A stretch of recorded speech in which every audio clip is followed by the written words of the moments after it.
अच्छा, fructose metabolism देख लेते हैं। फ्रुक्टोज़ मेटाबॉलिज्म जो है ना, ये देखें, ये फ्रुक्टोज़ है, ये बनता है आपका सुक्रोज़ से। सुक्रोज़ जो है वो ब्रेक डाउन करता है इंटू फ्रुक्टोज़ और ग्लूकोज़ में।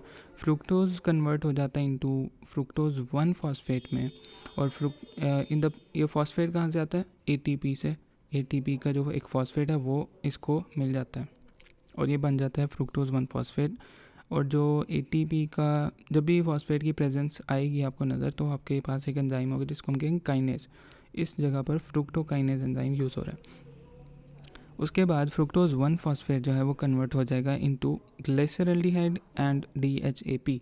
पीछे हमने देखा था पहले कि अगर हम देख लें यहाँ पे कि ये ग्लाइकोलिसिस था। ग्लाइकोलिसिस के अंदर ये ग्लूकोज है, फ्रुक्टोज में कन्वर्ट हुआ, फिर फ्रुक्टोज 1,6 में, फिर ये दो बन रहे थे। एक था ग्लिसरल्डिहाइड 3 फॉस्फेट और एक था डीएचएपी। लेकिन यहाँ पे क्या है, यहाँ पे ग्लिसरल्डिहाइड बन रहा है, नॉट ग्लिसरल्डिहाइड 3 फॉस्फेट। सही है। अच्छा, यहाँ पे ग्लिसरल्डिहाइड 3 फॉस्फेट बन रहा है यहाँ पे, लेकिन यहाँ पे जो बन रहा है ना, एल्डोलेज बी की प्रेजेंस में ग्लिसरल्डिहाइड और डीएचएपी बन रहा है। इतनी बात हो गई। और किसकी प्रेजेंस में? एल्डोलेज बी की प्रेजेंस में। एल्डोलेज बी की प्रेजेंस में बन रहा है।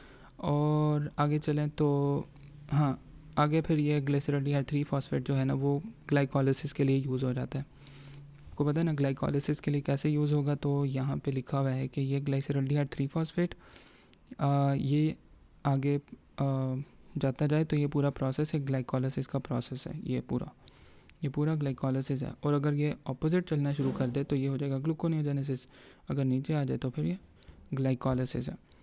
अच्छा, तो अब यहाँ पे इसको याद करने के लिए आप याद रख सकते हैं कि fruits are filled with fructose, they are god damn juicy को हमने गूसी कर दिया, बस याद रखने के लिए। इसकी वैसे ज़रूरत नहीं है, लेकिन फिर भी अगर नहीं निमोनिक यूज़ करना है तो कर सकते हैं। एफ़ से फ्रुक्टोज़, फिर एफ़ से फ्रुक्टोकाइनेज का एफ़, फिर ये एफ़ से आपके पास फ्रुक्टोज़ 1 फॉस्फेट, और ए से बनेगा एल्डोलेज बी, जी से बनेगा ग्लिसरल्डिहाइड, और डी से बनेगा डीएचएपी, जी से बनेगा ग्लिसरल्डिहाइड 3 फॉस्फेट, और ये ग्लाइकोलिसिस में यूज़ हो जाएगा। इसके बाद इसके अंदर दो जो एंजाइम है, अगर ये दोनों एंजाइम में कोई डिफेक्ट आ गया, तो अगर डिफेक्ट आ गया तो हम पहले वाले को क्या कहेंगे? फ्रुक्टोकाइनेज डेफिशिएंसी। ये बिनाइन कंडीशन है, इसका इतना मसला नहीं होता। ज़्यादा मसला जो है वो एल्डोलेज बी की ख़राबी की वजह से होता है, क्योंकि फ्रुक्टोज 1 फॉस्फेट जो है वो एक्यूमुलेट होना शुरू हो जाता है।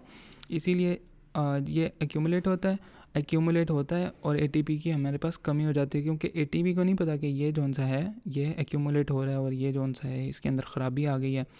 वो तो अपना काम कर ही जा रहा है और इसमें एडीपी में कन्वर्ट हो रहा है, अपना फॉस्फेट दे ही जा रहा है, जिसकी वजह से इसकी एक्यूमुलेशन हो रही है, एटीपी की कमी हुई जा रही है, काम ये कर नहीं रहा, ग्लाइकोलिसिस में जा नहीं रहा, तो कुछ बन नहीं रहा। इसकी वजह से इसको हम कहते हैं एल्डोलेज बी डेफिशिएंसी। अगर ये ख़राब हो जाए, एक और इसका नाम है hereditary fructose intolerance. Hereditary fructose intolerance की अंदर क्या हो जाता है? हाइपोग्लाइसीमिया हो जाता है, यानी ग्लूकोज की कमी हो जाती है। क्यों? क्योंकि ग्लाइकोलिसिस में ही नहीं जा रहा, ग्लाइकोलिसिस में नहीं जा रहा, ना ग्लूकोनियोजेनेसिस बन रही है।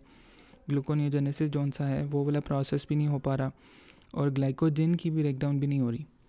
इसी तरह से फ्रुक्टोज 1 फॉस्फेट जो है वो आपका एक्यूमुलेट हो रहा है, ईटीपी की कमी हो रही है।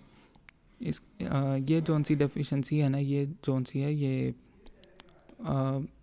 फेटल है, मतलब बहुत ज़्यादा इसमें आपकी ख़राबी हो जाएगी कंपेयर टू फ्रुक्टोकाइनेज। ये बिनाइन कंडीशन इतनी मसला नहीं होता, इसमें बहुत ज़्यादा मसला होता है इस कंडीशन के अंदर।